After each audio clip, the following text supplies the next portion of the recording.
بسم الله الرحمن الرحيم الحمد لله الذي لا يبلغ مدحته القائلون ولا يحصي نعماءه العادون ولا يؤدي حقه المجتهدون ثم الصلاة والسلام على الرسول المسدد المصطفى الأمجد المحمود الأحمد حبيب إله العالمين أبي القاسم محمد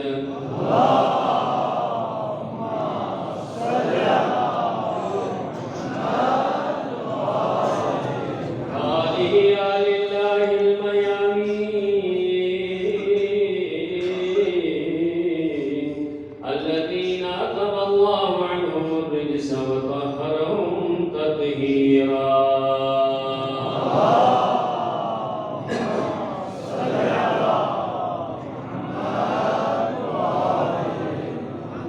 لعنة الله على أعدائهم أعداء الله أجمعين أما بعد قال الله تبارك وتعالى في كتابه المجيد بسم الله الرحمن الرحيم يا أيها الذين آمنوا قوا أنفسكم وأهليكم نارا پروردگارا بحق حسین و آل حسین مجلس بیت بارگاہ قبول منظور کچھ یا اللہ حاضرین مجلسی کا تم کو حاضر چھے تو خصوصاً التماس سے دعا درکن کوئی حاجت تو روا کچھ یا اللہ پروردگارا مریض التماس سے دعا در معمول ساتر علاج در اسپتالی تو خصوصاً دی وبا بین مبتلا اتبگاہ مسکین مومن گام السلام بحق مولا عبداللہ نمجی شرم شب جمعہ سے پروردگارہ کی جقنا دو وقت مولا عبداللہ حسین علیہ السلام وسلم علیہ دعا بندنبا بیمار گائے لچی مبتلا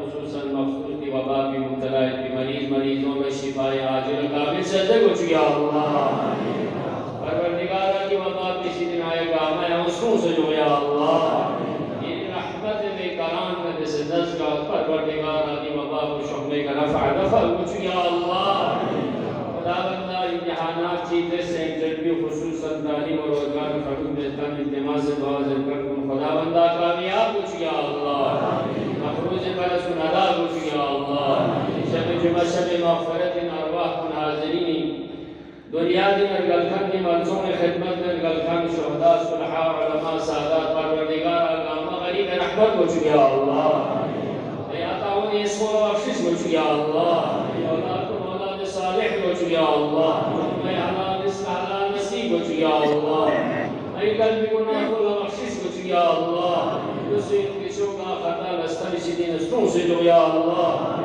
خدا بندہ ازاداران سید شہداء گامت سے گاختی خدمات ملکوں میں خصوصاً آئیے کا انتظامات دیکھن سیکیورٹی جوان کن التماس سے دعا ذکر کن خدا بندہ الزامان اسموں سے جو یا اللہ خدر عزیز پاکستان میں استحکام سجدے کو چھو یا اللہ حکومت اسلامی ایران حکومت اسلامی عراق حزب اللہ لبنان حرمت مکہ و مدینہ شر اشراب سیدی نسروں سے جو یا اللہ ولا امام زمانی ظہوری تعجیل کو چھو یا اللہ علماء اعلام مراجع نظام رحمریان قدر شخصیات مذہبی و دینی عقبات عالیات خوزہائے علم محفوظ ہو یا اللہ شخصیت کی جوان کن پروردگار آگاہ افاد اسی دنیا تغییر ہو یا اللہ اوسیموں حیاء و حجاب و دی زمانی ماحول پیشی دی نسلوں سے جو یا اللہ سرموں اور دراسوں سے عقیبت بخیر کچھ یا اللہ ازاداری مکشین و گاہ خدمت جسوں سے دفتر زہرائی مرضی کا قبول کچھ یا اللہ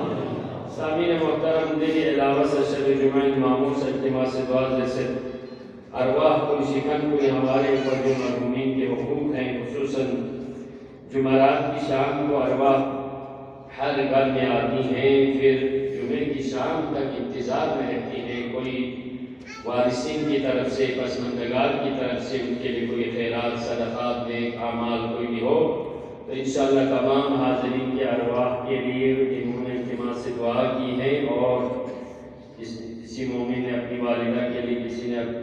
خاص مرحومین کے لیے اور ہم سب کی مرحومین کے مغفرت اور بلندی درجات کے لیے رحم اللہ من قرأ الفاتحہ. بسم اللہ الرحمن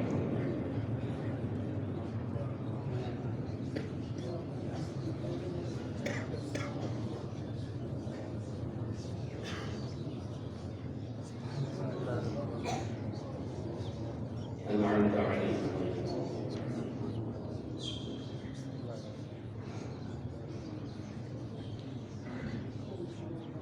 اللهم اغفرهم واغسلهم وزكهم الذي بشرهم محمد آل محمد صلوات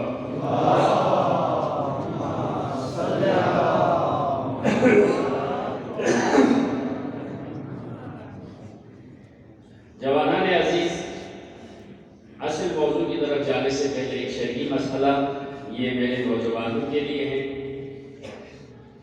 جو عام طور پر مبتلا بھی ہوتے ہیں. مبتلا بھی مسائل ایسے ہوتے ہیں جو انسان کو روز مرہ واسطہ پڑتا ہے، لیکن ان میں کبھی کبھار ایسا ہوتے ہیں لا علمی میں انسان جو کچھ کرتے ہیں لیکن وہ باطل ہو جاتے ہیں، یا کبھی ایسا ہوتا ہے پتہ تو ہوتا ہے بے توجہی میں وہ عمل باطل ہو جاتا ہے. اس میں سے ایک یہ ہے جس کا عام طور پر خواتین اکثر مبتلا رہتی ہیں کہ انسان کے جسم پر کوئی بھی چیز وضو غسل سے پہلے اگر پانی کے لیے رکاوٹ بن جائے، چاہے وہ کوئی چیز چپکی ہوئی ہو یا کوئی تیل وغیرہ ہو جس میں چکناہٹ ہو، بالوں میں تیل ہو، جسے آج کل کی خواتین جو اپنے آرائش و زیبائش کے لیے چیزیں استعمال کرتی ہیں، ناخن پہ ہو، اگر چہرے پر کہیں پر بھی ہو، اگر وہ پانی کے لیے رکاوٹ بن جائیں تو وضو غسل باطل ہو جاتے ہیں. لہذا خصوصاً خواتین کے لیے زیور و آرائش ہے اپنی جگہ، لیکن اس وقت یہ حرام ہو جاتا ہے جب عبادت کے لیے یا کسی واجب کے لیے خلل واقع ہو. تو لہذا وضو کرنے سے پہلے، غسل کرنے سے پہلے چکناہٹ ہو تو صابن سے دھونا، چپکی ہوئی ہو تو اس کو اتار دینا. یہاں تک کہ مہندی جو لگاتے ہیں اگر وہ جلد کو رنگ کے طور پہ لگ جائے تو اشکال نہیں ہے، لیکن اگر وہ پر تہ جم جائیں تو یہ اشکال ہوتا ہے. اسی طرح رہبر معظم کا فتویٰ ہے اگر سیاہی جو عام طور پر طالب علم اسٹوڈنٹ استعمال کرتے ہیں، پین کی جو سیاہی ہے اس سے کچھ نہیں ہوتا کیونکہ وہ جسم پہ لگ جائیں تو پھیل جاتا ہے، لیکن بال پین کی سیاہی تہ جم جاتے ہیں، اس کو صاف کرنا چاہیے. اکثر و بیشتر ہم نے دیکھا کہ یہ جو عام طور پہ کام کرنے والے مزدور ہوتے ہیں یا گھریلو کام کرنے والی خواتین ہوتی ہیں، آٹا گوندتے ہیں یا کوئی پینٹ کا کام کرتے ہیں، ورک شاپس میں کام کرتے ہیں، ان کے لیے کرنا چاہیے، لیکن وضو غسل کے لیے نیت کا پانی ڈالنے سے پہلے اس کو صاف ہونا چاہیے، نہیں تو باطل ہو جاتی، انسان کی صرف زحمت ہو جاتی. الیکشن کے موقع پر ہم نے دیکھا جو ووٹ کاسٹ کر کے آنے کے بعد کئی دنوں تک اس کا جو رنگ ہے وہ یہیں پر لگا ہوا رہتا ہے. لہٰذا یہ رنگ ہے جو پینٹ ہے تو یہ مشکل ہو جاتے ہیں ان چیزوں کا. انسان کبھی لا علمی میں ایسا ہو جاتے ہیں، کبھی بے توجہی میں اس طرح سے ہو جاتے ہیں. مثلا بالوں میں تیل لگاتے بہتر ہے، ہمارے یہاں پر تو عام طور پر ہم اتنے سست لوگ ہیں ہم جسم پر تیل ہی نہیں لگاتے، لیکن آگے ڈرون میں اگر دیکھیں تو کم از کم ہفتے میں ایک بار اپنے جسم پر تیل کی مالش کرتے ہیں. خصوصاً ظاہری طور پر جلد پر اگر تیل کی مالش ہو جائے تو گرمی سردی جلدی بیماریوں سے انسان کے لیے بہت ہی مفید ہے. لیکن ہمارے یہاں تو ایسا تصور بھی نہیں ہے، زیادہ سے زیادہ لگانے والے سے بالوں میں لگاتے ہیں. خصوصاً اگر تیل کے باہر سے لگانے میں بڑے آثار ہیں. اگر کسی کے ذہنی طور پر قوت حافظہ کمزور ہو تو یہ جو بادام کے تیل ہے، جو ہمارے یہاں خوبانی کے تیل ہے، اس پر سورہ حشر کو پڑھ کر اگر وہ بالوں میں تیل لگائے تو یہ ظاہر بالوں میں لگاتے ہیں لیکن اس کا اثر انسان کے قوت حافظہ پر پڑ جاتا ہے، اس کا حافظہ تیز ہو جاتی ہے، یعنی وہ ری ایکٹیویٹ ہو جاتے ہیں، یعنی جو اس کے اندر خامیاں ہو جاتی ہیں، سستیاں ہو جاتی ہیں، اوپر والی تیل اس کو صاف و شفاف بنا دیتی ہے. تو یہ تیل لگانے ضرور، لیکن وضو غسل کے لیے پیشگی صاف کرنا واجب ہے. اگر اسی طرح کرنے وضو غسل باطل ہو جائے تو پھر اس وقت اشکال ہو جاتے ہیں. بر محمد آل محمد صلی اللہ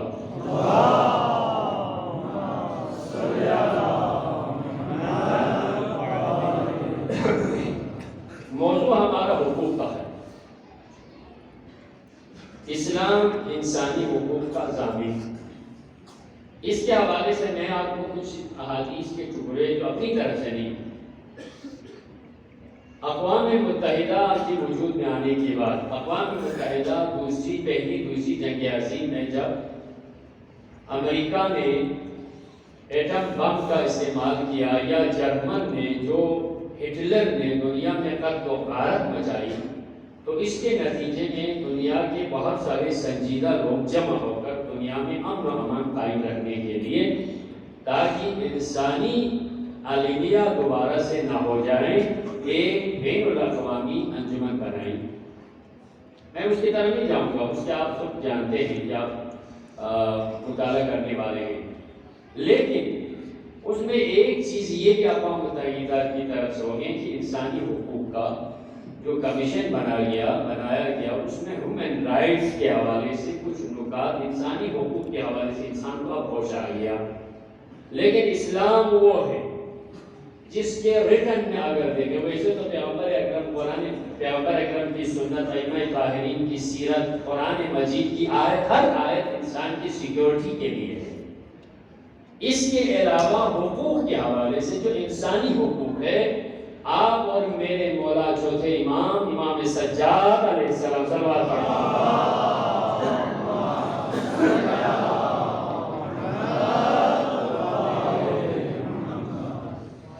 انسانی حقوق کے حوالے سے ایک رسالہ آپ نے اس وقت تحریر فرمائی، آپ نے بیان فرمایا، جسے کہتے ہیں رسالۃ الحقوق امام سجاد علیہ السلام، جس میں انسانی حقوق کے 52 حقوق کا ذکر ہے. آپ کے اقوام متحدہ کے ہیومن رائٹس آنے سے پہلے 1400 سال پہلے کیا کیا حقوق امام پر بیان فرما کے گئے ہیں. ان میں سے میں آپ کے سامنے کل اللہ کے حقوق میں سے 3 نکات میں نے آپ کے سامنے ذکر کیا، لیکن آج اس کے بعد خدا کے حقوق، خود کے حقوق، جسے کہا تھا خودی کے حقوق، یہ اقبال کے جو اصطلاحات ہیں یہ کسی اور انداز میں ہے، جسے خودی اور بے خودی کہا ہے، خودی کے حقوق، بے خودی کے حقوق. تو اس کی طرف آپ اشارہ کروں گا. اس سے پہلے ایک مختصر سے یہاں 2 سادات بیٹھے ہیں دور سے دلی سے تشریف لائے ہوئے، اگر باہر جاتے ہوئے ان سادات کے مشکلات ہیں، اب اپنے طور سے سادات کی تھوڑی سی حکومت کر لیں، باہر ہمارے حجی صاحب ہوں گے، ان کے پاس تھوڑی سی آپ مدد کر لیں. یہ مسافر سادات ہیں، ان کی تھوڑی سی پریشانی اور مقروض ہیں، دلی سے تشریف لائیں، اور صاحب کے لکھے ہوئے ہیں، شیخ مرزالی صاحب کی تصدیق ہے. تو آپ انشاءاللہ باہر جاتے ہوئے ان کی تھوڑی سی اپنی مثال کے مطابق محمد و آل محمد کی خوشنودی کے لیے آپ مدد کرتے جائیں گے انشاءاللہ. حقوق میں مولا نے یہ فرمایا، اقوام متحدہ کو ایران نے بھی پیش کیا تھا، انسانی حقوق کے لیے آپ اپنا مسودہ دیں. تو ایران نے کہا تھا تمہیں آج ہوش آ گئی ہے کہ انسان کے کوئی حقوق ہے. ہمارے پاس تو 1400 سال پرانے تحریری طور پر انسانی حقوق ہمارے پاس موجود ہیں. انسان کے اوپر کیا حق ہے. تو اللہ تعالیٰ کے ہمارے پاس 3 حقوق کے کم دھات نے ذکر کیے. اللہ کی بندگی میں ہمیں رہنا چاہیے، اللہ کے ہمارے اوپر اللہ کے حقوق، اللہ کے اوپر ہمارے حقوق. اب ان میں سے ہمارے اوپر اللہ کے حقوق میں سے اللہ کی بندگی، اللہ تعبدوا الا اياه، صرف اللہ کی پھر دوسری ہے عبادت صرف اللہ کی جائے. تیسرے نمبر یہ ہے کہ اللہ کی نعمتوں کا شکر ادا کریں. شکر ادا کرنے کا طریقہ خود شریعت نے اللہ نے سکھایا، وہ ہمارا. آج ہمارے اوپر ہمارے کیا حقوق؟ ہم تو یہ سمجھتے ہیں ہمارے اوپر اپنے اوپر اپنا کوئی حق. کیا ہم کوئی غیر ہیں؟ جی ہاں، ہم 2 چیزوں سے مرکب ہیں جسے ہم انسان کہتے ہیں، اور روح اور جسم جسے اپنے نفس کے حقوق کہتے ہیں. قرآن مجید کی آیت میں بھی ہے، اے ایمان والو، یا ایھا الذین آمنوا، اے ایمان والو، قوا بچاؤ انفسکم، اپنے آپ کو بچاؤ، یعنی اپنے حقوق کا ادا کر لو، اپنے آپ کو بچاؤ، اہلیکم، اور اپنے اہل و عیال کو بچاؤ نارا جہنم کی آگ سے. یہاں پر یہ ہے ہمارے اپنے اوپر اپنی کیا حقوق ہے. یہ ہو سکتے ہیں کوئی تو ہو سکتے. لا تنسا نصیبک، تم اپنے حصے کو فراموش نہ کرنا، اپنے آپ کو حق دلانا. حق دے گا ضرور. یہ نہیں ہے جو ہمارے پاس سب کچھ ہے یہ اللہ کی امانت ہے، ہماری اپنی ذاتی کوئی چیز ہے ہی نہیں. اللہ کی دی، یہ اللہ کی دین. اب ان کی کیا حکم ہے؟ کیا اپنی مرضی ہے؟ نہیں. چند چیزیں ایسی ہو سکتی ہیں جس کے ہمارے اختیار چلتا ہے، لیکن کچھ ایسے ہیں ہمارے ہوتے ہوئے ہمارا اپنا اختیار نہیں چلتا. مثلا آپ کسی کو خون دے سکتے، اس وقت دے سکتے جب اپنی جان کو کوئی ضرر نقصان نہ ہو، جان دے سکتے. کوئی ایسا اور اعضائے رئیسہ کسی کو آپ نہیں دے سکتے جس سے انسان معذور و مایوس ہوا، لیکن اعضاء اضافی اعضاء ہو تو دے سکتے. خون میڈیکل سائنس نے کہا اگر آپ خون دیں گے تو اس کا کوئی نقصان نہیں ہوگا بلکہ دوبارہ مر جائے، کوئی مسئلہ نہیں، وہ دے سکتے، کوئی مسئلہ دے سکتے ہیں. خون کسی کو بھی دے سکتے. یہاں پر عام طور پر کوئی فقہی مسئلہ پوچھتے ہیں کیا کوئی خون دینا شوہر بیوی کو دے دیں، بیوی شوہر کو دے دیں، بھائی بھائی کو دے دیں، سب کو دے سکتے، کوئی مسئلہ نہیں، کوئی مسئلہ نہیں. محرم و نامحرم کی بھی قید نہیں ہے، یہاں بیوی کی بھی کوئی قید نہیں. خون دے سکتے، ہر ایک کو دے سکتے، لیکن خون دینے سے کوئی شرعی محرمیت نہیں ہوتی. محرمیت نہیں ہے. خون دے کر کوئی خاتون کسی مرد کو، کوئی مرد کسی خاتون کو خون دے تو آپس میں شرعی محرم نہیں ہو سکتا. احسان مند ہیں، محسن ہیں، لیکن محرم نہیں. محرم بننے کے لیے یہ ماں کی دودھ کا اثر ہے کہ اگر کسی کو پلائیں تو وہ محرم بن سکتے. خون میں اتنا اثر نہیں ہے کہ محرمیت کو جذب کر سکے. یہ دودھ میں ہے، خون میں نہیں. دودھ دیتے ہوئے خیال رکھنا چاہیے. دودھ کے بڑے بڑے اثرات، ایک دوسرے کے میاں کی بھی کبھی کبھار ایک دوسرے سے نامحرم ہو جاتے ہیں، ایک دوسرے سے جدا ہو جاتے ہیں، اور بہت ساری چیزیں جن کی وجہ سے محرمات میں مرتکب ہونے کے سبب بن سکتے ہیں. خون دیکھ کے سوچ کے، دودھ سوچ کے دیکھ کے دینا چاہیے، لیکن خون ہر کسی کو دے سکتا ہے. یا کوئی انسان کے جسم کے اندر بہت سارے سپریٹ پارٹس ہیں تو وہ دے سکتے ہیں جو اپنے جسم کے، لیکن جو اعضاء رئیسہ ہے، ایک آنکھ نکال کسی نہیں دے سکتے، ایک کان کسی کو نہیں دے سکتے، جگر نکال کسی کو دے نہیں ہوتی، لیکن گردے دو ہے، ایک پہ کام چل جاتا ہے تو دوسرے کی جان بچانے کے لیے وہ دے سکتے اگر اپنے لیے کوئی ضرر نہ ہو. اسی طرح انسان کے جسم میں بہت سارے پٹھے اور رگیں ایسی ہوتی ہیں جو اسپیئر کے طور پر وہ کسی کو دے سکتے ہیں. ان کے علاوہ اپنے جسم پر ہمیں کوئی اختیار نہیں ہے، اللہ کی امانت ہے. ہم اپنی انگلی کو ویسے اپنی مرضی سے کاٹ دیں نہیں ہو سکتے، نہیں کر سکتے. اس کے کیا حقوق ہے؟ ہم تو یہ سمجھ. نفس سے مراد یہاں پر فرماتے ہیں مولا امام سجاد علیہ السلام کے اس رسالۃ الحقوق میں یہ ہے. میں آپ کو ایک جملہ بتاؤں گا، اس کے بعد اس کے آگے. اما حق نفسک علیک، اے انسان تمہارے اوپر تمہارے نفس کا حق. نفس کیا ہے؟ آپ میرے کل میں ذکر کیا اللہ کی نعمتیں اتنی زیادہ ہیں ہمارے پاس ہو کر ہمیں علم نہیں. ہمارے پاس ہیں، ہمارے ہی جسم میں ہے، لیکن ہم سے پوچھو وہ کیا ہے، ہمیں نہیں پتا وہ کیا ہے. ان میں سے ایک نفس ہے. نفس سے کیا مراد ہے؟ بہت تعریفیں کی گئی ہیں. نفس سے مراد یہ ہے، نفس سے مراد روح ہے، نفس سے مراد عقل ہے، نفس سے مراد دل ہے. ہم کہتے ہیں اے صاحبان یا اولی الالباب، اے صاحبان دل، اے صاحبان عقل. عقل کیا ہے؟ آپ کو تھوڑی سی انسان کے اپنے نفس کے بارے میں بتاؤں. من عرف نفسہ فقد عرف ربہ، جس نے اپنے آپ کو پہچان لیا اس نے اپنے رب کو پہچان لیا. جو اپنے آپ کو نہیں پہچان سکتا تو رب کو کیسے پہچان سکتا ہے؟ میں آپ کو چھوٹی سی مثال دیتا ہوں. اے اپنے نفس سے کیا مراد ہے؟ دل سے کیا مراد ہے؟ عقل سے کیا مراد ہے؟ نہیں جی عقل تو ادھر ہوتے ہیں جی، ہم تو یہ کہتے ہیں عقل تو ادھر ہے، دل کہاں ادھر سینے میں. اچھا نفس کہاں ہے؟ نفس بس ہمارے اندر ہے. تو پھر اگر یہی عقل جسے ہم دماغ کو عقل کہتے ہیں تو یہ تو مرغی کی بھی ہے، گائے کی بھی ہے، بکری کی بھی ہے، کتے کی بھی ہے. اگر یہی عقل ہے، مغز کو عقل کہتے ہیں، یہی عقل اگر انسان کے اندر ہے تو ہماری بھی اسی طرح ہے جس طرح کھوپڑی کے اندر ہے. یہی عقل ہے، یہ عقل ہے والا بھی نہیں. چوہے بلی کے اندر بھی تو کیا بات ہوتی ہے؟ نہیں جی دل ہے، جی دل سینے کے اندر ہوتا ہے جسے ہارٹ کہتے ہیں. اچھا یہ ہے، اب اس کو بکری کے اندر بھی ہے. یہ تو ہمارے تو جتنا چھوٹا ہے، گائے کا جتنا بڑا ہے. یہی دل ہے. صاحبان دل کہہ کر انسان یہی ہے، صاحبان دل. نفس کے حقوق ہے. نفس کیا ہے؟ یہ روح ہے. روح انسان کے جسم کے اندر ہے. روح ہے یہ روح حیوان کے اندر ہے. جس کا روح اگر نکل جاتی ہے تو اس کا جسم جو ہے ہلنا چھوڑ دیتا ہے. اس سے مراد یہ کوئی اور چیز ہے.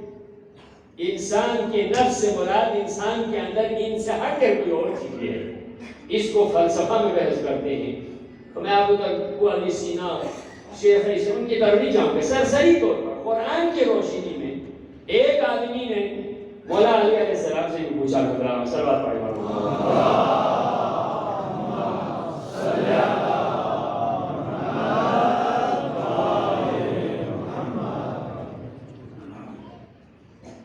مجھے نفس کی تعریف کر.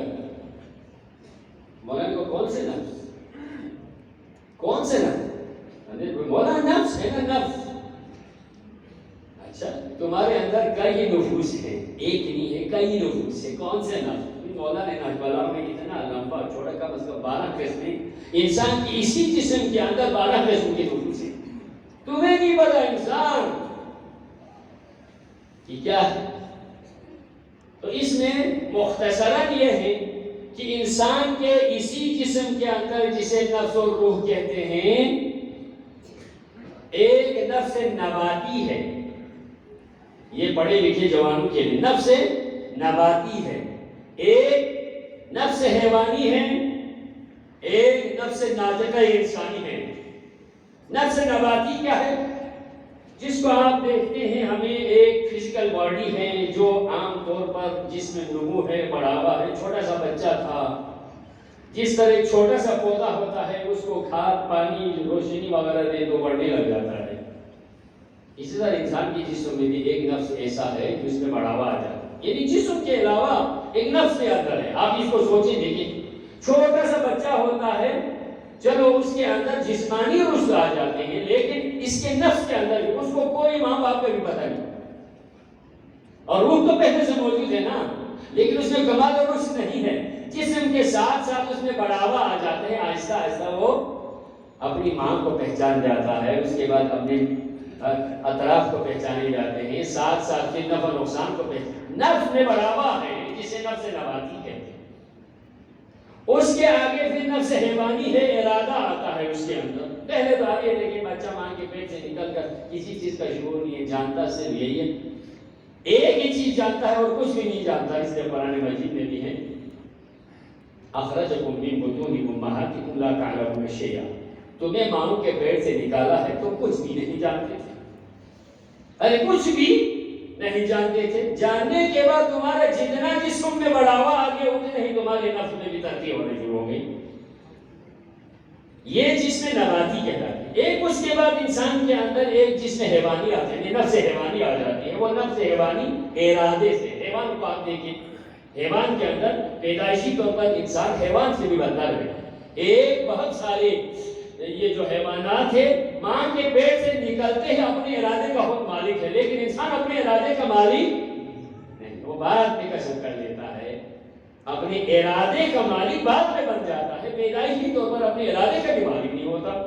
لیکن آپ یہ دیکھیں, گائے کا بچہ ماں کے پیٹ سے نکل کے تھوڑے سے ہلنا شروع کرتے تو چل چل کے ماں کے تھنوں کی طرف خود بہت بڑے ارادہ کرے گا. انڈوں کے اندر سے چوزے نکل کر دانے کی تلاش میں ارادتاً خود بخود چوزے آگے نکل جاتے ہیں. لیکن انسان جہاں پر پڑا ہے بس ابھی تو ہے جی, ادھر آکسیجن ہے جی, ادھر ہے جی, یہ ہے جی, وہ جو کوئی پتہ کوئی نہیں انسان کو. لیکن اس میں آہستہ آہستہ جب جسمانی رشد آ جاتا ہے تو ارادہ انسان کا ساتھ ساتھ نفس کا بڑھ جاتا ہے. اس کو نفس حیوانی کہتے ہیں. جب تھوڑے سے 1.5-2 سال پھر آہستہ آ جائے تو نفس ناطقہ انسانی, بولنے کی قوت اس کے اندر آ جاتی ہے. اس کے بعد پھر انسان کے اندر بڑھاوا ہو جاتا ہے, عقل رشد کر جاتی ہے, پھر چیزوں کو پرکھنا شروع کر دیتے ہیں, نفع نقصان کا شعور آ جاتا ہے, اپنے برائے کا فرق اسے معلوم ہو جاتا ہے. یہ انسان کے وجود کے اندر بہت سارے نفوس ہیں. اس نفس کے انسان کے اوپر کیا ہوتا ہے؟ ان میں سے آپ کو 7 اعضائے یا 7 انسان کی جسمانی خصوصیات ہیں, ان کے متعلق ذکر کروں گا. مولا امام سجاد علیہ السلام فرماتے صلوات پڑھیں.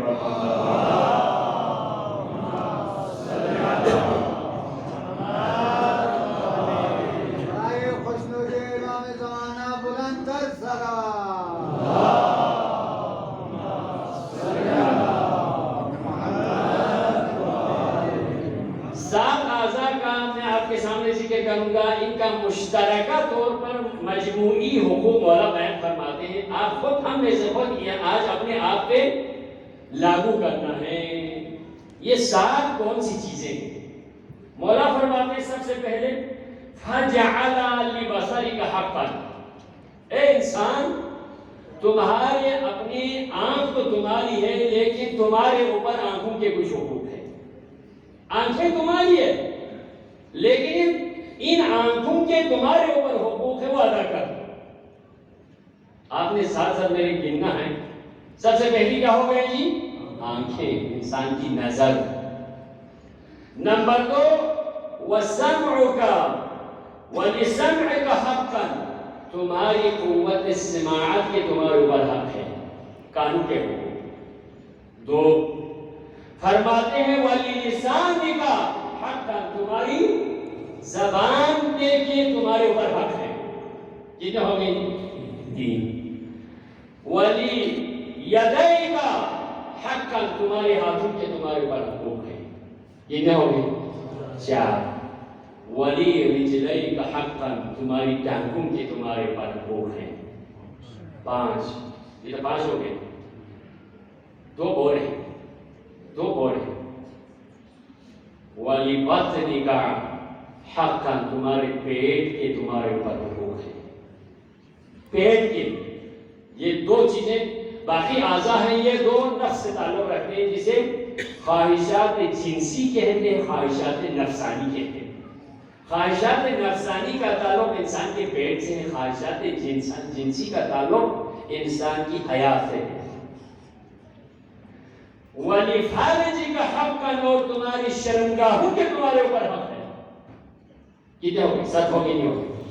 مولا فرماتے ہیں تو بہت سارے اعضاء، کیا کیا کیوں، لیکن یہی 7 اعضاء ایسے ہیں فَهَذِهِ الْجَوَارِحُ، یہ جو 7 اعضاء ہیں الَّتِي بِهَا تَقُومُ الْأَفْعَالُ، ان کے ذریعے تمہارے افعال وجود میں آتے ہیں، ان کے ذریعے سے تم اپنے آپ کو سنبھالتے ہو۔ ہر ایک کے حقوق ہیں، وہ کیا ہے؟ یہ سارے اعضاء، ان سب پہ حق یہ ہے أَوْجَبَهُ عَلَيْكَ لِنَفْسِكَ مِنْ قَلَمِكَ إِلَىٰ قَدَمَيْكَ عَلَىٰ اخْتِلَافِ جَوَارِحِكَ، تمہارے سر سے لے کر پیر تک جتنے بھی اعضاء ہیں ان تمام پر تمہارے حقوق ہیں۔ وہ حقوق یہ ہے کہ اللہ کی رضا کے لیے استعمال کریں، بس استعمال کریں اپنے، لیکن خدا کی خوشنودی کے علاوہ اپنی منمانی کے لیے استعمال نہ کریں۔ انسان حقوق کا تعین کرتا ہے، انسانی مکاتب طریقہ کار نہیں بتاتا۔ اسلام وہ ہے، آپ نے دیکھا ہوگا کسی بھی موبائل کے ساتھ یہ لکھا ہوا ہے اس کی یہ فنکشن ہے جی، یہ فنکشن ہے، اس میں آپ یہ دیکھیے، اس میں کال ہوگی، اس میں میسیجز ہوگی، اس میں فیس بک ہوگی، اس میں گوگل سرچ کریں گے، اس میں یہ ہوگا، واٹس ایپ ہوں گے، یہ ہوں گے، لیکن یہ کرو یہ نہ کرو، کیا کوئی ہے؟ نہیں۔ یہ جائز یہ ناجائز کا نہیں، یہ صرف استعمال کا طریقہ دیتا ہے، جائز ناجائز کا نہیں دیتا۔ لیکن اسلام یہ دیتا ہے، یہ سارے اعضاء تیرے لیے دیے گئے ہیں، جہاں شریعت کی روح سے کرو وہ تمہارے لیے فائدہ ہے۔ اگر شریعت سے ہٹ کے کرے گا تو پھر ان السمع والبصر والفؤاد کل اولئک کان عنہ مسئولا، یہ ساری میری امانت ہے تیرے پاس، اگر میرے دیے ہوئے اسلامی قوانین کے مطابق استعمال کرے گا تو ٹھیک، نہیں تو ہر ایک سے مطابق تم سے سوال کیا جائے گا، تمہاری جان نہیں چھوٹے گی۔ نہیں، اس کے اوپر اتنی کڑی نظر ہے، کڑی نظر ہے۔ ان تمام کو آگے دیکھیں، ہمارے ایک چیز کو آگے دیکھیں، ہماری آنکھیں، سب سے پہلے بصر کا، تیری آنکھوں کے تیرے پر حق ہے اللہ کے حکم۔ بصر کو آگے دیکھیں، آپ یہ کیمرہ ہے، انسان کے دل و دماغ کو انفارمیشن دینے کے باہر کے جو کیمرے ہیں، کچھ صرف معلومات فراہم کرتے ہیں، کئی چیزیں دل کو انفارمیشن دینے کے ذرائع اللہ کے۔ آنکھ پکچر کو اندر لے کر جاتی ہے، یہ کیمرہ ہے۔ کان آواز کو لے کر جاتی ہے، یعنی کان تصویر لے کے نہیں جاتے، کان آواز کو آگے ہماری میموری کو حوالہ کر دیتے ہیں، جی یہ سن لیا، یہ سن لیا، یہ صحیح ہے، یہ غلط ہے، اندر معلومات ہے۔ وہاں کا یہ تھا، منہ سے شامہ سے انسان کے کسی بھی چیز کے بو کو اندر انسان کو فراہم کر دیتی ہے، اس کا کام یہ ہے۔ اگر منہ میں کوئی چیز ڈالے انسان کے ذائقے کے ذریعے سے اندر چیزیں فراہم کر دیتی ہے۔ اعضاء و جوارح مس کر کے کسی کے سختی ہونا، گرمی ہونا، ٹھنڈک ہونا، گرم ہونا، زیادہ گرم ہونے کی معلومات فراہم کرتی ہے نہیں؟ لیکن میں آپ کو بتاؤں، تھوڑی دیر کے لیے آپ یہ دیکھیں، آج دن میں لاکھوں چیزیں ہم اپنی آنکھوں سے پکچر بنا کے ادھر دے دیے ہوں گے، آنکھیں بند کر کے دیکھیں تو ساری چیزیں آن دا ریکارڈ موجود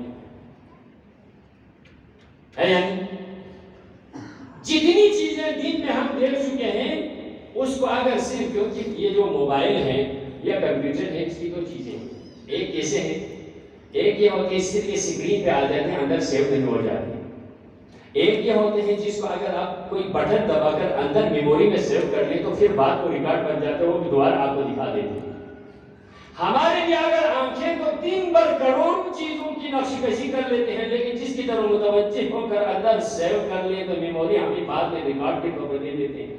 کتنی معلومات اس آنکھ کے ذریعے سے ہے، وہ ساری چیزیں ابھی ہمیں بہت پتہ ہے۔ اب یہ دیکھیں، میں یہیں پر ویٹ کرتے جن جن ملکوں میں جا چکا ہوں، ایک سیکنڈ کے اندر ساری ملکوں میں دیکھ سکتا ہوں۔ یہ کون سی تصویر؟ یہ آنکھوں کی تصویریں، آنکھوں کے دی ہوئی تصویریں، یہ ویڈیوز ہیں، یہ تصویریں ہیں۔ بچ کے کہاں جائے گا؟ اللہ کی ایسے کیمرے لگے ہوئے ہیں، ہم بچ کے کہیں جا ہی نہیں سکتے۔ لا يمكن الفرار من حکومتی، تیری حکومت سے بچ کے جانے کی کوئی جگہ کہیں نہیں ہے۔ آنکھیں ہماری ساری چیزوں کو ریکارڈ کر کے بیٹھے ہوئے، کان کے اندر جتنی بھی آواز ہے وہ ساری آواز، ہاں جی وہ سن لیا، وہ سن لیا، محفظے میں موجود ہے، کان نے جو کچھ دیا سارا، جس نے قصیدہ سن لیا، نوحہ سن لیا، نعت سن لیا، گانے کو سن لیا، سب کچھ اندر ہے۔ نکال کے جب قیامت کے دن آ جائے گا، ساری چیزیں سامنے آ جائے گی، اس وقت پتہ چل جائے گا انسان تو کہاں تھا، تو یہ سمجھتا تھا کہ میرے حکم ادا کیے بغیر تم یہ سمجھ رہا تھا میں تو چھپکے کر رہا ہوں، لیکن ہماری نظروں سے چھپکے کہاں، تیرے اوپر ایسے چیزیں موقع تھی جس کا تمہیں بہت نہیں پتا تھا، یہ آزاد تیرے سمجھ کے تو استعمال کر رہا تھا، تیرے نہیں ہے میرے تھے۔ سورہ یاسین تو پڑھتے ہیں نا، اسی ہاتھ کے بارے میں، ٹنگوں کے بارے میں، چل کے جاتے ہیں، رات کی تاریکیوں میں جاتے ہیں، گھروں میں نہیں آتے ہیں، پتہ نہیں کہیں سے کہیں نکل جاتے ہیں، مشینریاں ایسی استعمال کر لیتے ہیں، کسی کو پتہ ہی نہیں چلتا، بس میں ہی ہوں اور کوئی نہیں ہوں، میرے ہاتھ ہے اور کوئی نہیں ہے۔ لیکن سورہ یاسین میں کیا فرماتے ہیں؟ اليوم نختم على افواههم وتكلمنا ايديهم وتشهد ارجلهم بما كانوا يكسبون۔ اے انسان کہاں جائے، تمہاری یہ زبان دراز منہ پہ ہم مہر لگا دیں گے، اس دن بولیں گے نہیں، زبان بولنا چھوڑ دیں گے، تمہاری اعضاء و جوارح تمہارے خلاف یہ ہمارے لیے گواہی نہیں ہے۔ تشہد ارجلہم، تمہاری ٹانگیں تمہارے خلاف گواہی نہیں ہے۔ بچ کے کہاں جائے گے؟ تو اس کے حقوق کو ادا کر لو۔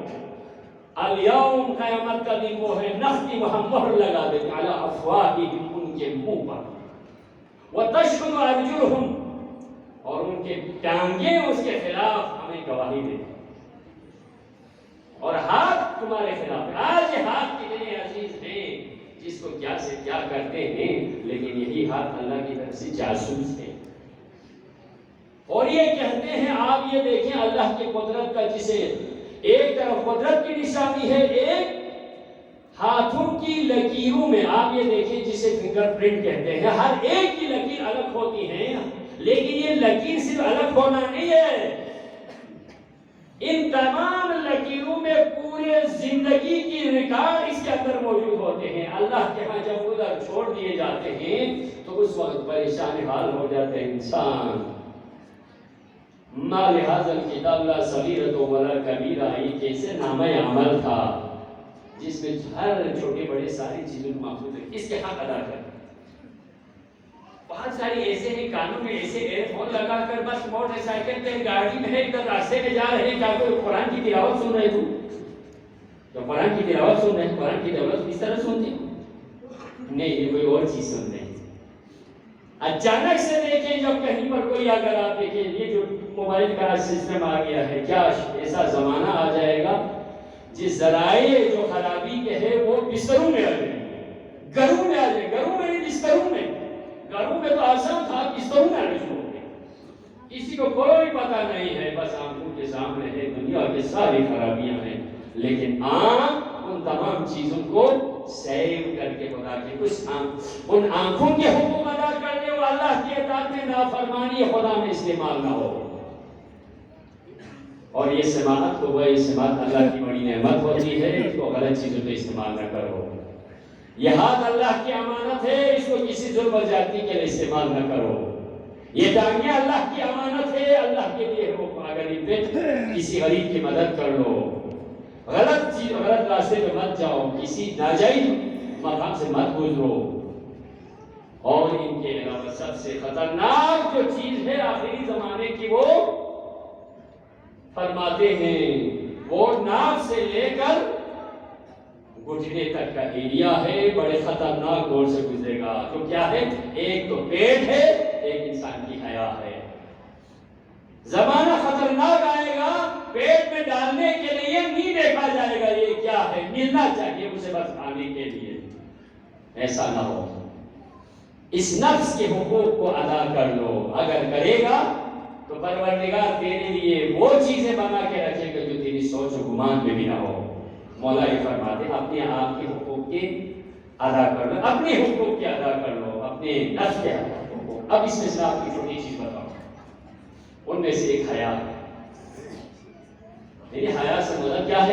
انسان کی شرمگاہ ہے، جس کو انسان نے جوانوں نے خصوصاً عام طور پہ جوانوں نے یہ تصور کر کے رکھا ہے بس یہ جوانی کے مزے کے لیے ہے۔ نہیں عزیزاں، وہ انسانی تصور ہے، وہ مومن کا تصور نہیں ہے۔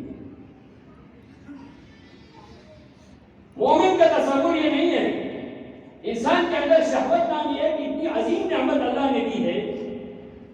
باقی حیوانات میں یہ تولید کا ذریعہ ہے، لیکن انسانوں کے لیے معاشرتی زندگی گزارنے کا بھی ذریعہ ہے۔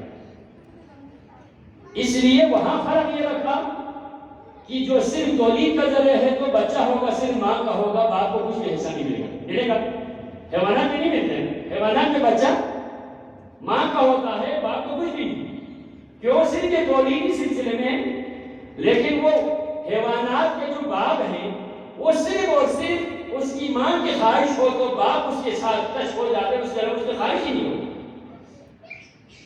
آپ سالوں سال اس کو کہیں پر غور کرتے ہوئے رکھیں، اس نے غلط کسی کو بری نگاہ سے نہیں دیکھنا ہے والد۔ جب تک تولید کے لیے مادہ کی طرف سے اظہار آمادگی نہ ہو، اپنی طرف سے کچھ بھی نہیں کرے گا۔ کیوں؟ وہ شریعت کے پابند ہے، وہ فطرت کے پابند ہے۔ ہمارے لیے شریعت دی ہے، اس کے لیے فطرت دی، وہ فطرت کے پابند ہے۔ اس نے غلط میری آنکھ سے کسی کی طرف نہیں دیکھا، لیکن انسان، منحوس انسان کیا سے کیا نہیں کرتا، کیا سے کیا نہیں کرتا۔ یہ تمہاری زندگی گزارنے کا بھی نہیں تو کوئی خاتون کسی کے گھر پہ کیوں بیٹھے؟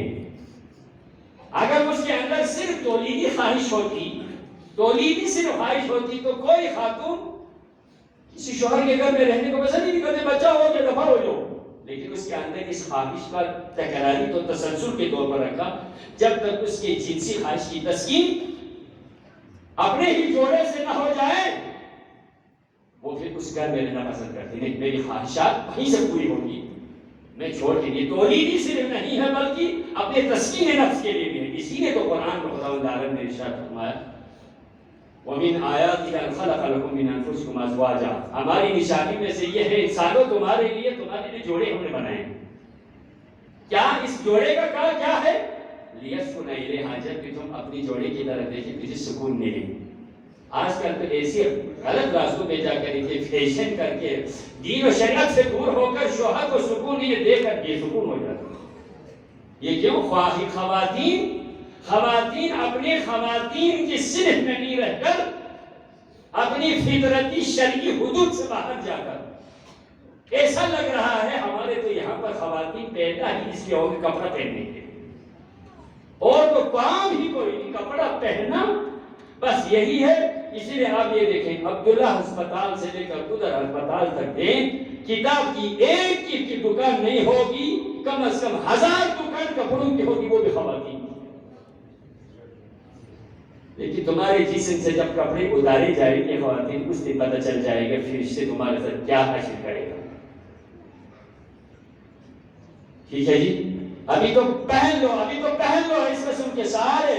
میں تو یہیں پر ایک جملہ بتاؤں، ہمارے شہر میں سارے مسلمانوں کے مومنوں کی آبادی ہے. اگر ایسے کوئی فیشن کوئی دکاندار لائیں جس میں شرعی آثار نہ ہو، غیر شرعی لباس بنا کے لانے والا بھی جہنمی، دکان میں رکھنے والا بھی گنہگار، اور اس کو بنانے والا بھی گنہگار، خریدنے والا بھی، پہننے والا، سب جہنم میں جائیں گے. تم نے ایک معاشرے کو برباد کر دیا.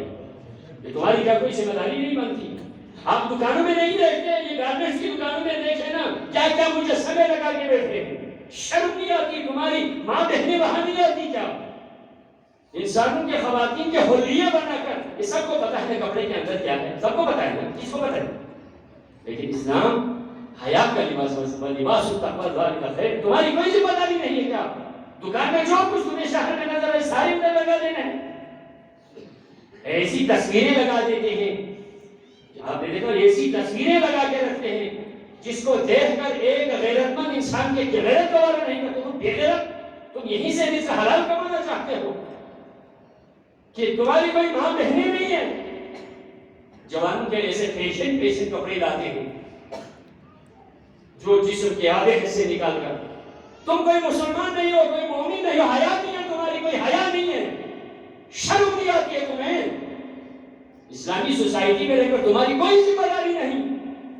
حیا کے لباس کو بنانے کے لیے تم ایسا کام کر لو، یہ تمہاری ذمہ داری ہے، تمہاری ذمہ داری ہے. تم ایسا لباس لائیں جو تمہارے کاروبار بھی چلے، فیشن بھی تو کر لے، لیکن کم از کم اس میں حیا کا رنگ بھی تو ہونا، اس میں اسلامی کوئی رنگ بھی ہو. جو کچھ پہنے وہ سارے لا کے پہنانا ہے، یہ اس سے پیسے کمانا بچ جائے گا، نہیں بچے گا، نہیں بچے گا. تمہارا حساب سخت ہوگا. تم کھلاؤ پلاؤ، سب کو کھلاؤ، لیکن پکڑے تم جاؤ گے، مجھے تم ہو. تم بلند جا کے مختلف قسم کے فیشن ہمارے معاشرے میں لا کر دیکھیے. آج کل تو زیر و حکومت سچ ہے، اشو میں بدون کو بڑھے چلے گا سب. ایسی شلواریں لا کے پہنانا شروع کر دیے گارمنٹ کہہ کر. سب حرام ہے. یہ بیچنا بھی حرام، دکان میں رکھنا بھی حرام، وہاں خریدنے کے لیے جانا بھی حرام. کیوں؟ غیر اسلامی ہے، غیر اسلامی ہے. غیر اسلامی چیزوں کی کوئی قیمت نہیں ہوتی شریعت کے اندر، وہ حرام ہوتا ہے. اس کی مثال ہی ہے جیسے اگر حرام چیز کو بیچ دیں شریعت میں، اگر وہ حرام ہو، صرف وہ حرام کے استعمال ہو رہے ہیں تو اس کی کوئی قیمت نہیں ہے. اگر وہ چوری کر کے لے کر جائے، بعد میں اس کا شریعت میں اگر اس کا ریٹ کر لے تو کچھ بھی نہیں. تمہارا حرام ہی ہے، پہلے حرام کی کوئی قیمت نہیں. جیسے کوئی آدمی اگر کسی نائی شاپ میں جا کے داڑھی بنوائے، پیسہ دیے بغیر بھاگ جاؤ، کوئی پیسہ نہیں ملے گا شریعت میں اس کو. پہلے حرام کی کوئی اجرت ہی نہیں ہوتی، داڑھی بنوانے کے ذکر سے آگے ہو جائے. پہلے حرام قابل اجرت ہی نہیں ہے. اب آپ اسے دیکھیں جو کرائے پر لیتا ہے، اب وہاں پر کوئی کام کرتا ہے، وہاں پر مومن تبرک کے لیے لاتا ہے، اسی کے پیسے سے ماشاءاللہ اور مومن ہو جاتے ہیں. سارے حرام مومن کے ہو جاتے ہیں. ایسا نہیں ہے.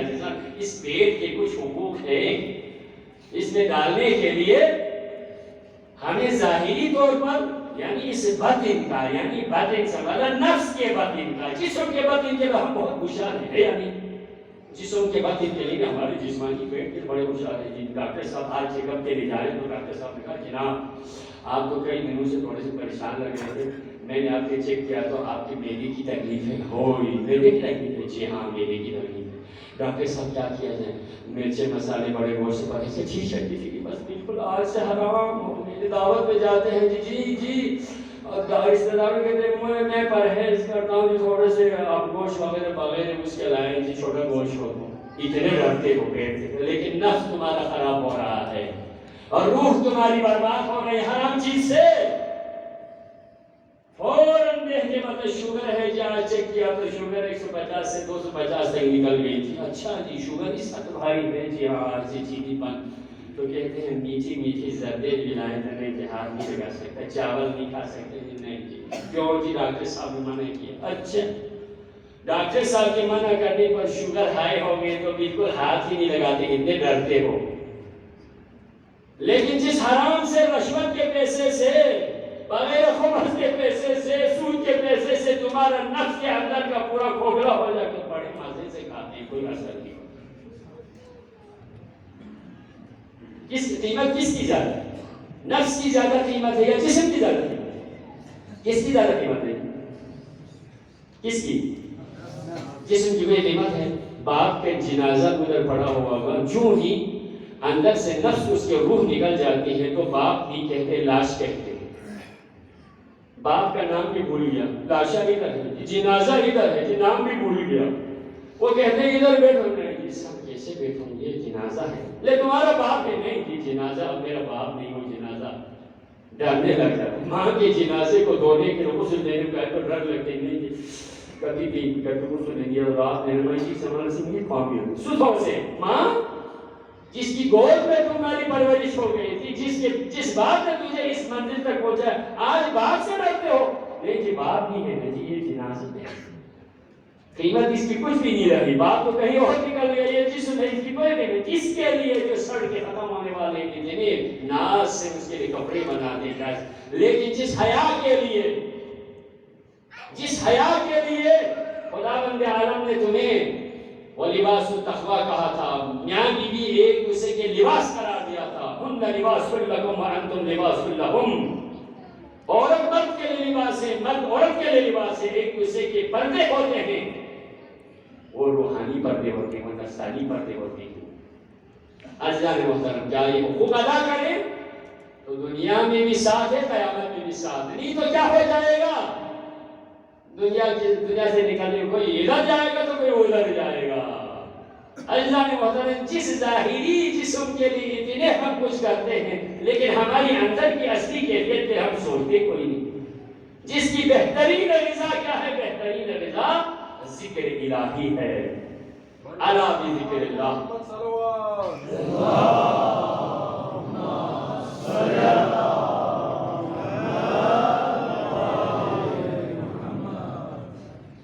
یہ انسان کے حقوق ہے، نفس کے حقوق ہے، جس کے لیے اطاعت الہی میں گزارے. اس میں بڑا مزہ ہے، بڑا لطف ہے. جو مزہ حلال میں ہے وہ پیٹ بھر کر حرام کھانے میں نہیں ہے. انسان بعد میں پچھتاوا ہو جائے گا. اس کو کہتے ہیں نفس لوامہ.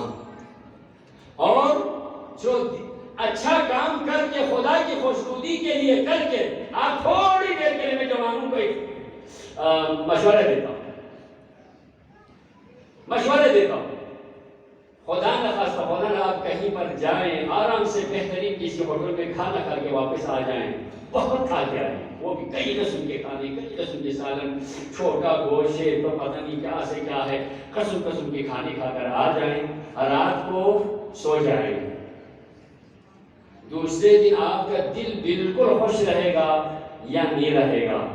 زیادہ جتنا بھائی یہ میڈیکل یہ ثابت ہے، میڈیکل جتنی بھی لذیذ کھانے کھائیں گے پیٹ کے اندر بہت بدبودار ہوگی، جتنے سادہ کھائیں گے اس کے بدبو ہی نہیں ہوگی.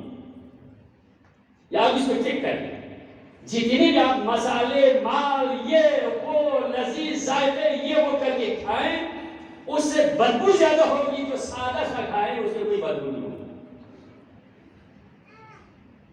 اس سے پیٹ بھر کے کھائیں لیکن اس سے سکون نہیں ملے گا. لیکن جو نماز نہیں پڑھتا 5 وقت کی نماز پڑھ کے دوسرے دن دیکھے دل کو بڑا سکون ملے گا. کیوں؟ کھانا اس کی ضرورت ہے، اس کی فطرتی تقاضا نہیں ہے، اور روح اس کی غذا ہے.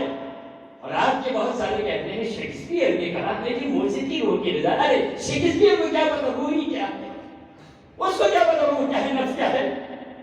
قرآن یہ کہتا ہے سلون کا روح کو روح من امر ربی. لوگ آ کر آپ سے پوچھتے روح کیا ہے، آپ سے یہ کہہ دیا امر خدا ہے، تمہاری سمجھ سے بالا. جس کے سمجھ انسان کی نہیں ہے تو اس کے غذا کیسے تعین کر سکتا ہے؟ لیکن تعین تو اسلام کر سکتا ہے. اس کا حق یہ حال آپ ذکر اللہ تطمئن القلوب. اور روز میں اگر 1000 مرتبہ سبحان اللہ پڑھ کے دوسرے دن دیکھیں کتنا سکون ملے گا. لیکن آرام سے تو چیئرز پی کر چائے پی کر روٹی کھا کر دوسرے دن یہ سکون ہو جائے گا. انسان کے روح کی غذا ذکر الہی ہے، عبادت الہی ہے. جو وہ چاہتی ہے اندر سے خدا کو یاد کرے. اس کو ذرا چاہیے کر دیں.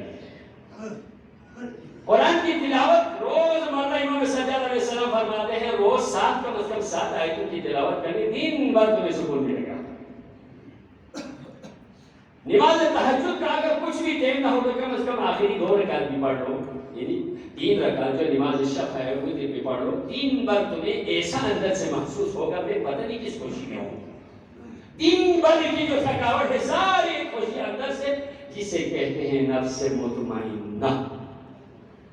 انسان کو اطمینان دینے والا نفس ہے. لیکن اس سے آگے بڑھ جائیں جو آل محمد اور معصومین پہ ہے، نفس راضیہ مرضیہ ہے. اپنے سب کچھ چھوڑ کر خدا کے لیے دے دیں، اس وقت نفس راضیہ مرضیہ ہے. وہ دنیا کی ہر چیز کو، وہ اس منزل پر ہم نہیں پہنچ سکتے. کم از کم اپنے نفس کو، اپنے اعضاء و جوارح کو شب و روز میں دیکھیں. شام کو گھر آنے کے بعد اپنی پرسنل ڈائری لکھتے ہیں تو اس میں یہ دیکھیں کہ میری آنکھوں کی کتنی غلطیاں مجھ سے ہو گئی، کانوں میں نے کیا کیا، زبان سے میں نے کیا کہا، ہاتھ سے میں نے کیا کمایا، پاؤں سے میں کہاں کیا، میرے پیٹ میں نے کیا ڈالا، اور میرے خواہشات کو میں نے تسکین کیسے دی. اگر یہی 7 اعضاء کے حساب و کتاب ہمارے پاس ہو تو جس کی دنیا سنور گئی، جس کی دنیا سنور جاتی ہے آخرت تو بہت مل جاتی. یہی ایمان سے چل رہا ہے، یہی حقوق ہمارے ہیں. لیکن اگر انسان ان چیزوں سے بالا ہو جائیں تو سامنے کچھ بھی نظر نہیں آتا. بس اس کے سامنے بس دنیا کی لالچ، دنیا کی ہوس، یہی انسان اپنا سب کچھ سمجھتا ہے. یہی میدان کربلا کا اصل مقصد یہی ہے، حق اور حلال. آپ نے دیکھا ہوگا جتنی بھی بھوک لگے حرام کا بھی اپنے پاس نہیں لے کے جاتی. وہ آل محمد کی سیرت میں آپ نے دیکھا ہوگا کربلا میں 7 محرم سے لے کر عاشورہ تک پانی بھی کھانا بھی پیٹ بھر کر نہیں ملا. 11ویں محرم کو تو ویسے بھی کیا مل سکتے ہیں جن سے سارا گھر ٹوٹ چکا ہے، کیا میرے ہم کیا کھائے. 11ویں تاریخ کو اہل حرم کوفہ میں پہنچے. میں آپ کو بتاؤں اس پیٹ میں کیا ڈالنا. ہم تو آرام سے راحت میں بیٹھے ہیں، ہمارے ہاتھ میں ہے، مرضی سے ہے. لیکن عرب کا یہ دستور تھا کہیں سے بھی کوئی مسافر آ جائے یا کوئی اسیر آ جائے، اپنے مسافرت میں موجود عزیزوں کے نام پر صدقے پیش کرتے تھے تاکہ اللہ ان کی حفاظت کر لے. آل رسول جب بازار کوفہ سے گزرتا اہل بیت کا کاروان، اسیروں کا کاروان بازار کوفہ سے گزر رہا تھا، کوفہ کی جو خواتین ہیں ہاتھوں میں صدقے کی کچھ کھانے پینے کی چیزیں لے کر کھڑی تھی. جناب زینب اہل حرم سے فرماتی ہے، اہل حرم کی خواتین، بنی ہاشم کی خواتین بھوکے پیاسے ہیں ضرور، لیکن صدقہ ہم آل محمد پر حرام. صدقہ حرام. 3-4 دنوں سے پیاسے بھوکے ہیں لیکن حرام کھانے کو تیار. یہ آل محمد کا رس. نہیں تو ایسے موقع پر کیا ہونا چاہیے جن کو 3-4 دنوں سے کوئی کھانا ایک ٹائم کا بھی نہ ملا ہو، جی بھر کر ایک ٹائم کا پانی بھی نہ ملا ہو، ملتے ہی جبر پڑھنا چاہتا. لیکن زینب فرماتے نہیں، ہمارے لیے حرام ہے، حرام نہیں کھانا. یہ عالم کوفہ کا ذکر ہوا تو شہید کوفہ کا تذکرہ بھی کر لوں. واقعہ کربلا میں شہداء واقع کربلا سے پہلے بھی حسین کے باوفا ساتھی شہید ہو گئے. سلسلہ یہ شہداء ذی الحجہ سے شروع ہوا. ایک امام حسین علیہ السلام کا قاصد بصرہ کی طرف وہ وہیں پر شہید ہو گئے. ایک امام کا قاصد، یہ تینوں باوفا قاصد تھے. واللہ کوفہ کے مومنین کے لیے خط بھیجا تھا قیس بن مسہر سیداوی کو. وہ خط ابن زیاد کے طرف سے جو فوج آئی تھی ان کو نہیں دیا، منہ میں ڈال کے کھا لیا، لیکن جسم تن سے جدا ہو گئے، لیکن امام کا وہ فرمان ظاہر نہیں کیا. اتنے باوفات تھے واللہ، اتنے مار پیٹ ہو گئے، آگ پر چہرے کو تپایا گیا، لیکن جو سر آل محمد کا تھا مرنے کو تیار ہے، صرف فاش نہیں کروں. کتنے باوفات تھے. مار کے جب ابن زیاد نے اقرار کرانے کے لیے دشمن کے نرغے میں کھڑا کر دیا اور اس نے کہا تھا میں تمہیں چھوڑ دوں گا حسین سے بیزاری کا اور یزید کی مداخانی پر. لیکن کیا کرتا ہے مسہر؟ ہم تو ثنا کے بعد محمد و آل محمد پر درود بھیجتے ہیں، میرا مولا حسین سلام ہو۔ یزید اور آل یزید اسلام کے خلاف بدکار معاشرے کا ذمہ دار، نفس محترمہ کا قاتل یزید ایک شرابی ہے، ایک حرام کھانے والا شخص ہے، وہ خلافت آل رسول کے لائق نہیں ہے، ایسا خطبہ دیتا وہیں سے پکڑ لیتا۔ دشمن کے نرغے میں ہوتے ہیں آل محمد کے محبت سے، جان کی کوئی پرواہ نہیں کرتے۔ اسی طرح ان میں سے ایک ہانی بن عروہ تھا، میسا میں تمار تھے، زبان کو منہ سے کاٹ کے نکال دیا، کہا تم میری زبان کاٹ دو، میرا دل علی علی کہے گا، میری زبان کاٹ دو ضرور لیکن میرا دل علی علی کہے گا، میرا دل حسین حسین کہے گا، تم میرے دل کو نہیں چھین سکتا جب تک میں زندہ ہوں۔ انہی میں سے ایک سفیر حسین، 15 رمضان المبارک کے بعد حسین نے مسلم ابن عقیل کو کوفے میں اپنا نمائندہ بنا کر بھیجا۔ 18,000 نے مسلم کے ہاتھوں پر فرزند رسول حسین کی بیعت کی، مسلم خوش ہو گئے۔ حسین کو خط لکھا، فرزند رسول کوفے کی فضا بہت سازگار ہے، آپ جلد تشریف لائیں۔ یہی خط مسلم نے لکھا، لیکن مسلم کے دل پر یہی خط بہت ہی بوجھ رہا۔ بعد میں کوفہ والوں نے جب ذی الحجہ کا مہینہ آیا، 8 ذی الحجہ تک مسلم مسجد کوفہ میں نماز پڑھاتے ہیں، لیکن ابن زیاد بصرہ سے کوفہ آنے کے بعد کوفہ کی حالت، شہر کی حالت ہی بگڑ گئی۔ مسجد میں نماز پڑھنے کے لیے، مغرب کی نماز کے لیے کئی صفیں تھیں، لیکن نماز کے دوران ہی کسی کی ماں آئی، کسی کا بھائی آیا، کسی کا باپ آیا، وہیں سے پکڑ پکڑ کے لے کر گئے۔ نماز مغرب کے بعد ایک صف تھی، عشاء کی نماز ختم ہو کے پیچھے دیکھا تو فرزند رسول کا نمائندہ ایک ہوتا رہا تھا۔ 18,000 کی بیعت اور حمایت کہاں، ایک تو تنہا، وہ بھی رات کی تاریکی میں تھوڑی دیر کے لیے اپنے آپ کو مسجد کوفہ کی طرح لے چلے۔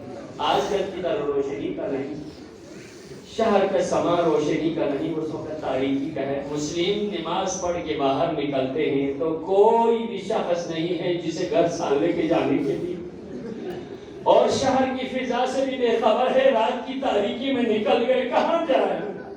چلتے چلتے چلتے کسی کے گھر کے باہر مسلم کھڑا رہا، رات کی تاریکی میں سفیر حسین آل محمد کا نمائندہ، محمد پر کتنا ظلم ہوا، کتنے غریب ہوئے، دیوار سے دیگ لگائے بیٹھے تھے۔ اتنی دیر میں ایک خاتون دروازے پر کسی کی انتظار کر رہی تھی، ایک دفعہ دیکھ کر دروازہ بند کر دیا، دوبارہ آ گئی، پھر وہیں کھڑا ہے، کہا ارے بھائی شہر کی فضا ٹھیک نہیں ہے، آپ اپنے گھر جائیں۔ خاتون نے دروازہ بند کر دیا، پھر دیکھا تو وہ جوان بھی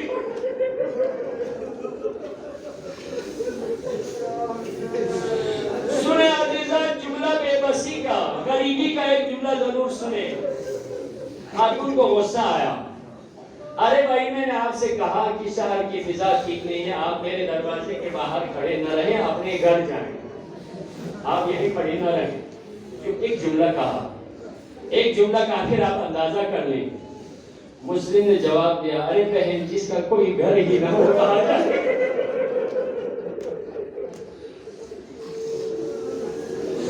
آپ کے شہر میں غریب ہو، مسافر ہو، جس کا کوئی گھر ہی نہ ہو کہاں جائے؟ خاتون نے سوال کیا، آپ کون ہیں؟ مسلم نے تعارف کیا، میں مسلم بن عقیل سفیر حسین۔ اچھا آپ مسلم بن عقیل، آپ میرے مولا کے نمائندے ہیں، معاف کرنا معاف کرنا۔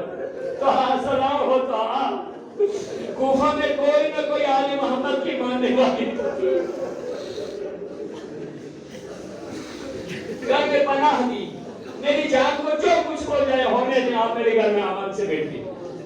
مسلم نے کہا مجھے پانی پلائیں، آپ کے گھر کو خطرہ ہوگا، شہر کی حالت ٹھیک نہیں، کوئی مسئلہ نہیں، سفیر حسین آل محمد کا نمائندہ، میں کیا خدمت کر سکتی ہوں، اب آرام سے بیٹھ جائیں، کوئی مسئلہ نہیں، گھر میں رہیں، رات بھر وہاں عبادتوں میں گزار۔ صبح کے قریب کسی نے کسی طریقے سے پتہ چل گیا ابن زیاد کو، فوج بھیجی، میں سارا واقعہ آپ کو نہیں بتاؤں گا، شاید آپ سن چکے ہیں۔ صبح ہوئی، نماز پڑھ کے باہر نکلتے ہیں، سامان حق اپنے جسم میں سجاتے ہیں، دعا کہتی ہیں مسلم 500 کے قریب فوج ہیں، آپ ایک اکیلا کیا کرے گا؟ نہیں کہا اسی طرح سر تسلیم خم ہونا ہماری تربیت میں شامل نہیں ہے، دشمن کو اسی طرح میں حوالہ نہیں ہوگا، میں مقابلہ کروں گا، میں آل محمد کا فرزند ہوں۔ مقابلہ کیا بھی ہے سب اللہ۔ 3 جوان اگر ظاہری طور پر حکومت اور ریاست یا طاقت کا اظہار صرف کرنی ہوتی تو امام حسین علیہ السلام کے ساتھ 3 ایسے جوان پہلوان تھے، پوری دنیا ایک طرف ہو، 3 جوان ایک طرف ہوتے، 3 جوانوں کی فتح ہوتی۔ ایک کون؟ محمد حنفیہ، ایک مسلم ابن عقیل، ایک ابو الفضل عباس۔ تینوں کی ذمہ داری حسین نے الگ الگ لگائی۔ محمد حنفیہ کو مکہ مدینے کے نمائندہ بنا کے چھوڑ کے آئے، مسلم کو کوفے کی طرف بھیجا، عباس کو اپنے ساتھ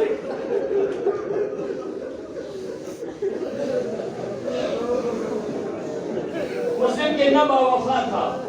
صبح ہو گئی، دشمنوں سے مقابلہ کیا، ہتھیار نہیں ڈالا، لیکن دشمن نے چال چلی، خندق کھود کر مسلم کو اس طرح سے مکر و حیلے سے پکڑ لیا۔ اب آپ دیکھیں زمین آسمان چاروں طرف جس کے دشمن ہو، پکڑنے کے بعد کیا صورتحال ہوئی ہوگی، کیسے پکڑ کے لے کر گئے ہوں گے۔ دربار ابن زیاد میں پہنچے تو سب سے پہلے آپ یہی سے اندازہ لگائیں، مسلم نے ایک خواہش کی، مجھے پانی پلائیں۔ جسم پہ کتنی چوٹیں لگی ہوں گی آپ اندازہ کر لیں۔ پہلی خواہش تھی مجھے پیاس لگی ہے، مجھے پانی پلائیں، لیکن ابن زیاد سے ڈر کے کسی نے پانی پلانے سے انکار کر دیا۔ ابن زیاد نے کہا پانی پلاؤ، مقصد پانی پلاؤ۔ پانی پلایا، پانی لایا کسی برتن میں، منہ کے قریب لے کر گئے تو دندان مبارک سے خون آ کر خون پانی ناپاک ہو گیا۔ مسلم نے کہا اس میں خون گر گیا، میں نہیں پی سکتا۔ کسی اور برتن میں لایا، دوبارہ خون گر گیا، مسلم نے نہیں پیا۔ تیسری دفعہ جب کسی برتن میں پانی لایا تو پورے دان نکل گئے۔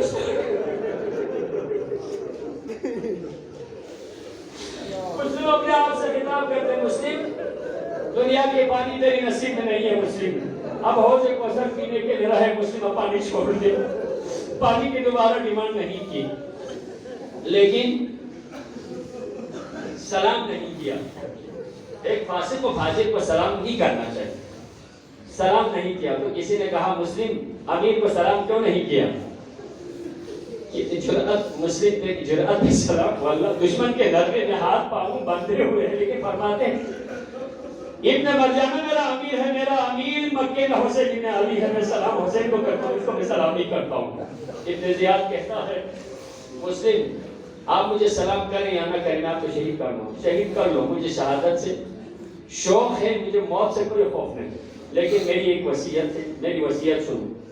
اطراف میں دیکھا تو جاننے والا کوئی نہیں تھا سوائے عمر سے ابن سعد کے، تو پہلے خاندانی طور پر روابط تھے۔ عمر سعد سے کہا عمر صاحب میں اس شہر میں غریب ہوں، مسافر ہوں، میرے کوئی جاننے والا نہیں ہے۔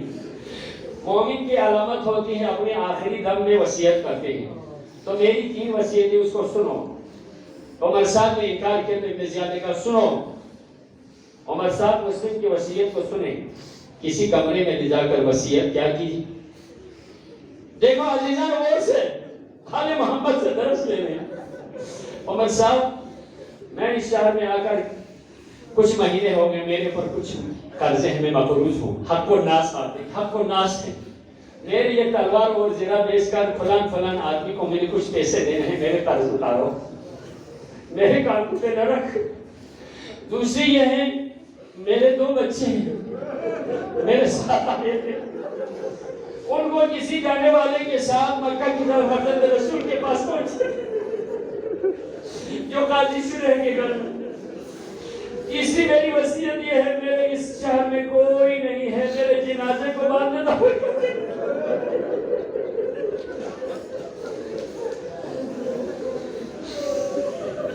عمر صاحب ایک آخری وصیت یہ ہے، میں نے حسین علی کو کوفے کی طرف آنے کے لیے خط لکھا تھا، جلدی حسین کو خط لکھ دینا، کوفے کی طرف نہ آنا۔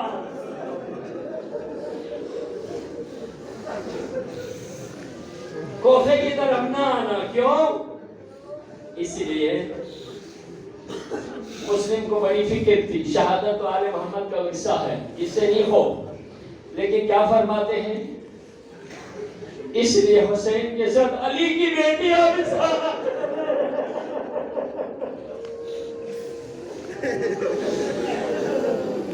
ناموس سے زیادہ بھی حسین کے ساتھ ہے۔ بے وفا کوفہ والوں کے پاس اگر حسین زینب و کلثوم کو بھی سالنے کہا جائے تو میں نے حسین کو خط لکھا تھا، جلدی سے خط لے کر حسین کو روک دینا، مسلم شہید ہو گئی۔ فرزند رسول حسین مکہ سے چلے تھے، کسی منزل پہ پہنچے تھے، کوفی طرف نشتابیں اس اومت ہو، کوفی طرف نشتابیں اس اومت ہو، مولا حسینی کا سلنوس دیو کوفی طرف نہ اومت ہو، میں کوفی حالت چی معلوم دیوس دیکھ اس کا لسکت دے کھوت اینا کدن کوفی نو بھی زمین جو میں کوفی نو بھی کوفی حالت کو چیو ذرا دے مسافر کو دیدس اینا جو دینو مسلمی چاہ عزیز سو یا وہ بھی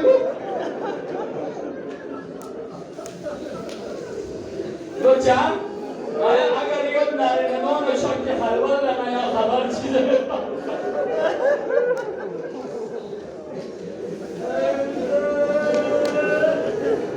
فرزند رسول حسین سیدھے مسافر کو لحنات ہے چی سوندن واللہ یوں غیم اتن من کو لطوفین مسلم نہانی اس کا شہید سے دار الانباری حدوں کا خروفہ سے زحمہ کا مولا ظلم رسل سی زمان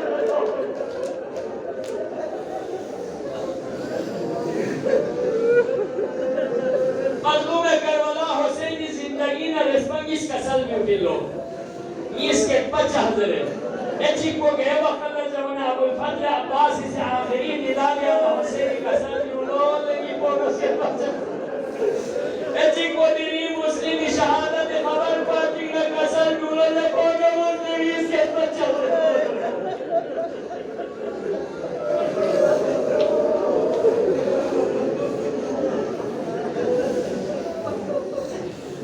اربابی اہل حرم کیوس خاندان عقیل میں کا چونگس جوان کو چا چونگس کرتی پا مسلم شوشائر پا مسلم عقیل تینا بہت چا زجنہ امبو اور رقیہ امیر المومنین بہت چا زینب نموین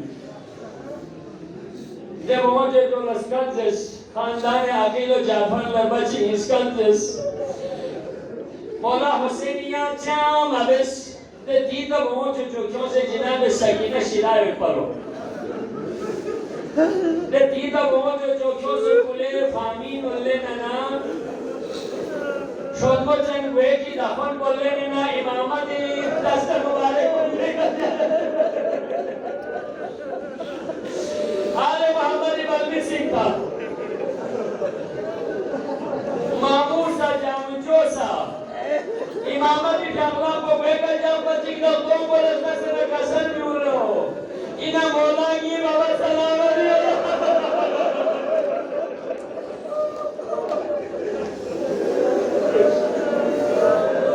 حسینی کا سلجو جام چیستو تیری نوگی مدد کو جام چوئن ہے یا میں سمر لو دکی دبو کا سلجو اللہ کی سنت والا یعنی کہ نمبر پر انسو مسلم